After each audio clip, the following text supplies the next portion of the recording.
الكبر من ألوج به سواك عند خلول للحديث الآمن يا ربي بالمصطفى بلغ مقاصدنا واغفر لنا ما مضى ووسع وبيدك رسول الله جاءوك به إن الكريم تجلى باسم منتكب يا ربي بالمصطفى بلغ مقاصدنا واغفر لنا ما مضى يا واسع الرحمة اللهم صل وسلم وبارك عليه وعلى آله. Bismillahirrahmanirrahim. Alhamdulillahi rabbil alamin. Salatu wassalamu ala asrafil anbiya'i wal mursalin sayyidina wa habibina wa syafi'ina wa zuhrina wa maulana Muhammadin wa ala alihi wa sahbihi ajma'in, amma ba'du.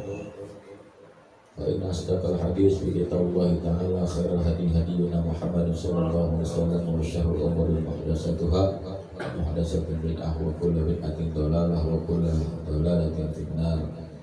Qala Syekhul Mu'allif rahimahullahu ta'ala wa adama naf'a bihi wa barakatuh ulumih wa bikum fid dharaini amin. Qala radhiyallahu ankum. Bismillahirrahmanirrahim. Paslon bermula ini satu pasal dalam menerangkan arkanul Islam, tentang rukun Islam. Ini pembahasan dalam kitab Safinatun Najah kita malam hari ini.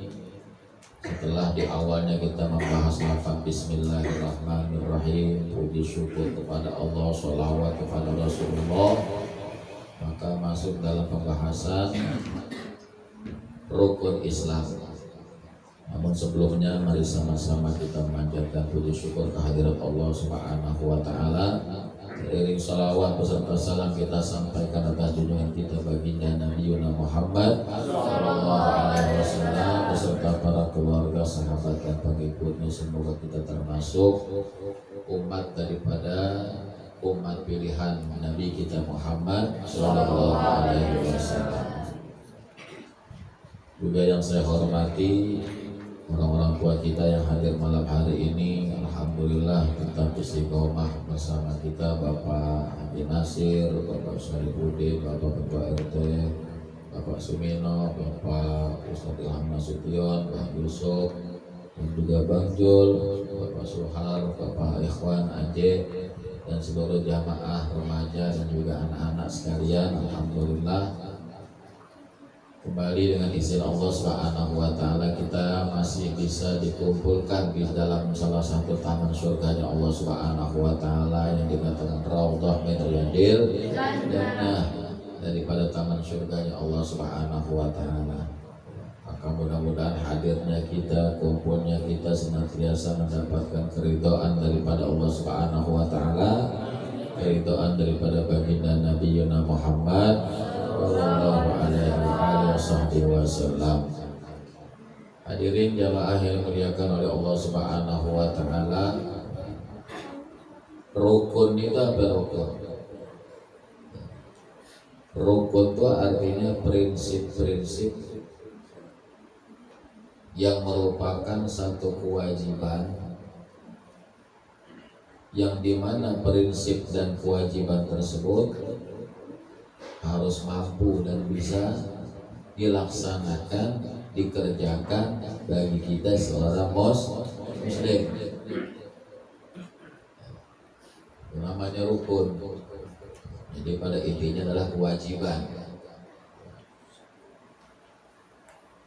Kewajiban kita di dalam rukun Islam itu khamsatun. Ada 5. Ada berapa? Ada 5.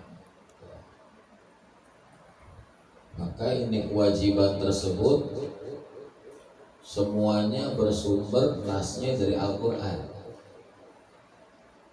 Kalau sudah bersumber dari Al-Quran, berarti wajib. Itu langsung dari Allah Subhanahu wa Ta'ala. Gak boleh ada kita tinggalkan di dalam rukun ini. Maka Rasulullah Shallallahu Alaihi Wasallam pun menyampaikan dalam sebuah hadisnya, Bunyal Islamu ala khamsin, syahadatu an la ilaha illallah wa anna Muhammadar Rasulullah wa iqamus shalah wa ita'iz zakah wa shaum Ramadan wa hajjul baiti man istata'a ilaihi sabila. Jadi ini rukun yang wajib dan harus bisa kita laksanakan, nggak boleh kita tinggalkan. Jadi kalau kita tinggalkan, maka kita akan mendapatkan sanksi dosa dari Allah Subhanahu wa Ta'ala. Nah, di antara rukun yang dikatakan Islam tersebut, ya, itu apa Islam? Ya, kalau menurut bahasa itu Islam, ya, patuh tunduk. Ya. Jadi arti Islam kalau menurut bahasa kita patuh dan tunduk. Patuh tunduk atas ketetapan siapa? Allah Subhanahu wa Ta'ala. Kemudian kalau menurut istilah Islam itu al-infiyadu lil ahkami syar'iyyati, bahwa mematuhi atau tunduk atas semua hukum syara', atas semua hukum agama. Makanya di dalam pembahasan rukun Islam ini, kita harus tahu dasarnya rukun itu apa, Islam itu apa. Nah, setelah barusan sudah Ustaz kasih tahu bahwa rukun artinya prinsip-prinsip yang wajib harus kita laksanakan di dalam keislaman kita. Maka apa di antara keislaman yang harus kita laksanakan? Syahadatu an la ilaha illallah, ya, wa anna Muhammadar Rasulullah. Ya. Kita bersaksi kepada Allah Subhanahu wa Ta'ala dan juga bersaksi bahwa Nabi kita Muhammad Sallallahu Alaihi Wasallam itu adalah utusan Allah. Utusan Allah. Wajib bagi kita ini, orang yang mengaku diri kita Muslim, Islam, bersaksi kepada Allah Subhanahu wa Ta'ala. Ya. Jadi jangan sampai kita ini nggak bersaksi kepada Allah Subhanahu wa Ta'ala. Sekalipun ya, kalau kita udah bersaksi kepada Allah Subhanahu wa Ta'ala di dalam tauhid kita, tapi kita belum mengerjakan dari rukun yang lain dalam rukun Islam, maka itu kita belum disebut kafir. Belum disebut kafir. Akan tetapi keislaman kita belum sempurna aja. Ya. Kita ucap 2 kalimat syahadat, kita mengiktikadkan di dalam hati kita bahwa Allah itu satu, ya. Dan Nabi Muhammad SAW utusan Allah Subhanahu wa Ta'ala. Tapi dalam rukun-rukun yang lainnya kita belum mengerjakan. Belum dikatakan dia kafir, belum dikatakan dia murtad, cuma belum sempurna keislamannya.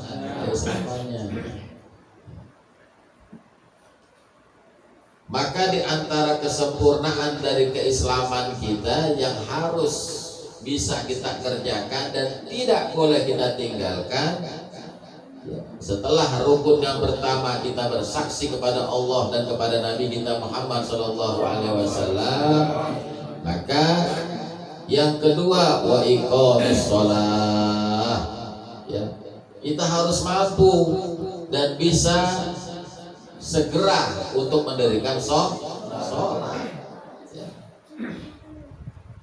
Di dalam surat An-Nisa ayat 103 Allah Subhanahu wa taala berfirman, a'udzu billahi samiil alim minasyaitonir rajim, inna sholata kanat 'alal mu'minina kitaban mauquta. Kata Allah Subhanahu wa taala, sesungguhnya sholat itu adalah kewajiban. Jadi Allah perintahkan sama kita. Sholat itu adalah kewajiban. Ya. Kalau dikatakan kewajiban berarti paham kita definisinya, ya, dikerjakan mendapatkan pahala, ditinggalkan mendapatkan dosa. Jadi kita nggak boleh tuh ninggalin namanya sholat. Ya. Ini buat semuanya, nggak boleh ninggalin sholat. Ini kewajibannya udah Allah perintahkan sama kita, ya. Dan kemudian yang telah ditentukan waktunya atas orang yang beriman. Waktu daripada sholat itu yang sudah dipangkas dari 50 waktu sampai menjadi 5 waktu, itu udah ada waktu tertentunya.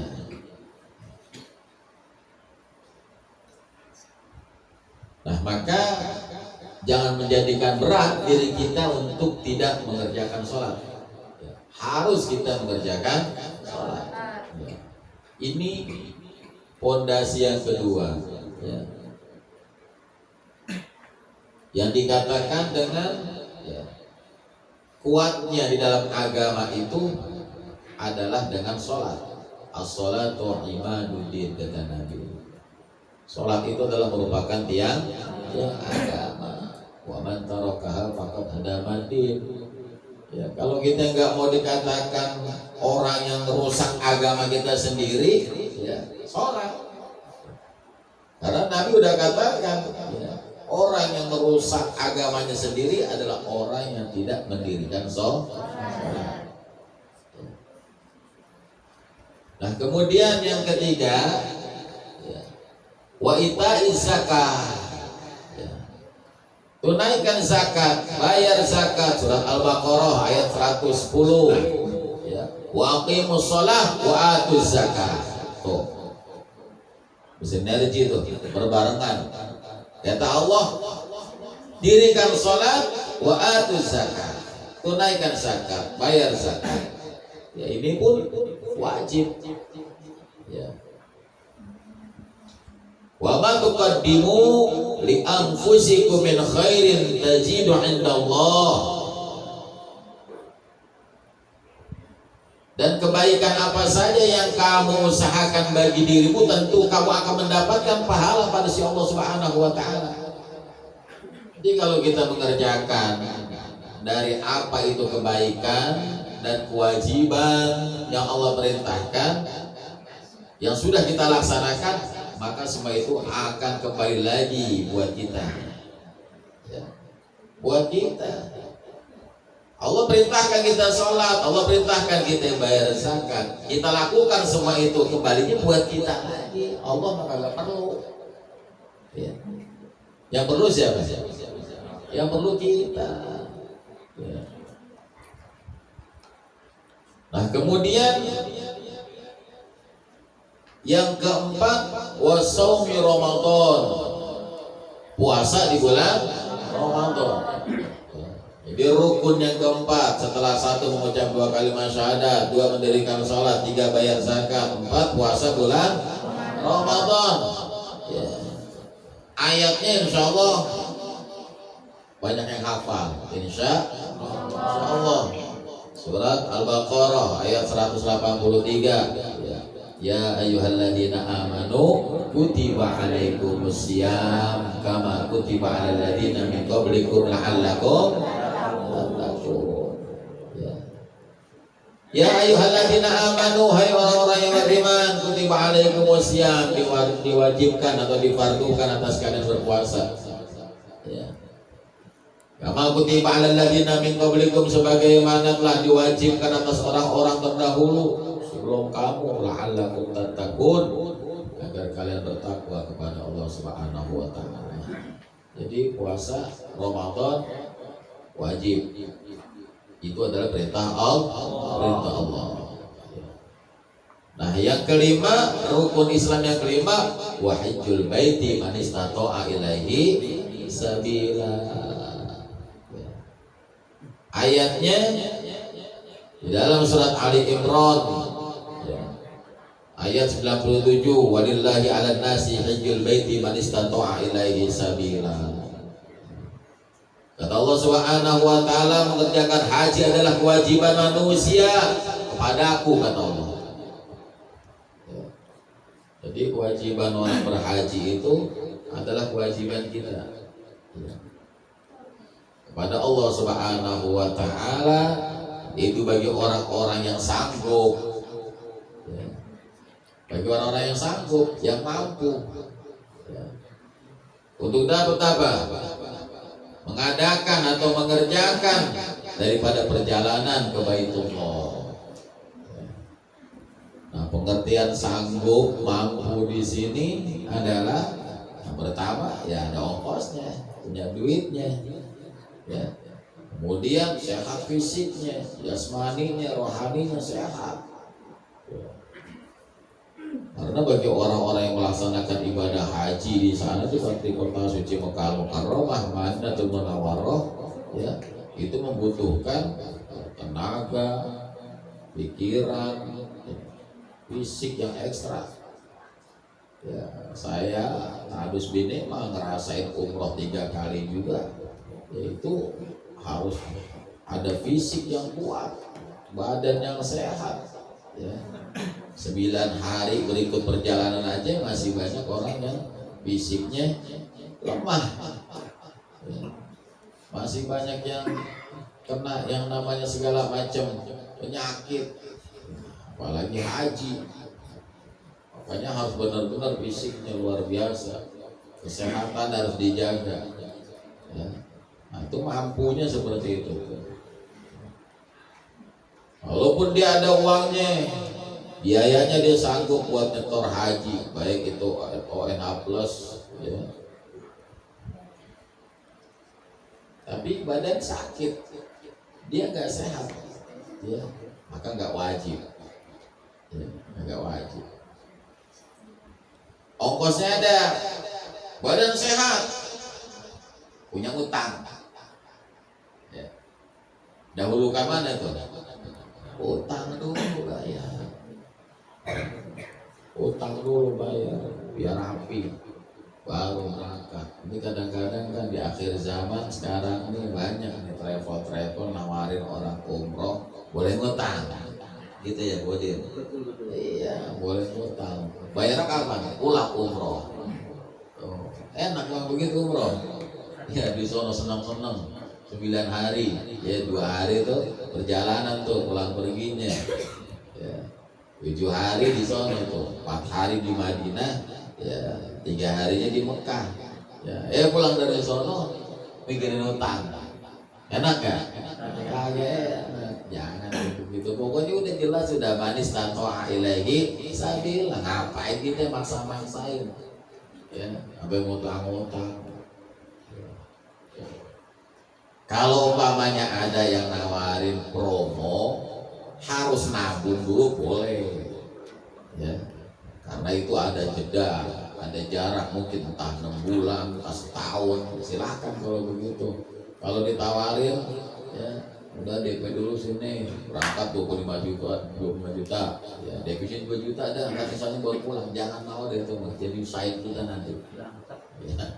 Iya, jangan. Emang kita di sana berangkat haji, berangkat umroh, ya bukan berarti kita berangkat tamasya. Kita ibadah di sana, ibadah, jangan macam-macam. Kesalahan orang ibadah pasti ada aja, ya. Untuk urusan yang namanya ketika dia salah melaksanakan ibadah haji, ya, yang namanya dia bayar dam, bukan haji saja, umroh juga kalau dia salah bayar dam juga. Iya. Makanya kategori yang namanya dia mampu, ya, bukan sekedar hanya ongkos belaka, bukan hanya sekedar sehat badan, jasmani rohani, ya, dia harus bisa ninggalin uang Kalau dia punya anak, kalau dia punya istri, istrinya nggak berangkat, tinggalin selama 40 hari, terus kebutuhan dia di sana, itu harus luar biasa. Belum lagi kalau dia kena dam, ya, dia bayar tuh karena kesalahannya dia. Kalau mata uang kita satu kali kesalahan mata uang kita 1.300.000, ya. Nah kalau bapaknya berangkat haji 40 hari kita punya kesalahan sampai 5 kali atas itu. Nah makanya ini ya, kita harus bisa pahami sedikit-sedikit ya. Jadi di dalam keislaman kita itu ada 5 rukunnya. Di antaranya mengucap 2 kalimat syahadat, mendirikan sholat, bayar zakat, puasa, pergi haji. Ya. Kita harus tahu, jadi orang Islam harus tahu rukunnya. Ya. Jangan jadi orang Islam nggak tahu rukun daripada keislamannya. Nah, mudah-mudahan sedikit apa yang saya sampaikan bermanfaat, dan mudah-mudahan sekali lagi setiap kali hadirnya kita, kumpulnya kita dalam majelis ini, senantiasa harapan kita selalu mendapatkan keridhaan dari Allah Subhanahu wa taala. Kalau Allah udah ridho akan hadirnya kita, kalau Allah sudah ridho akan suatu perbuatan kita, jangankan itu perbuatan yang besar, yang ringan Allah udah ridho, maka insya Allah Allah sudah jamin akan orang tersebut masuk dalam surganya Allah Subhanahu wa taala. Mudah-mudahan Allah jaga kesehatan kita, Allah jaga umur kita, Allah tetapkan pendirian kita istiqomah di dalam majlis kita, dan Allah akhirkan hayat kita dalam keadaan husnul khatimah. Amin ya rabbal alamin. Al-Fatihah.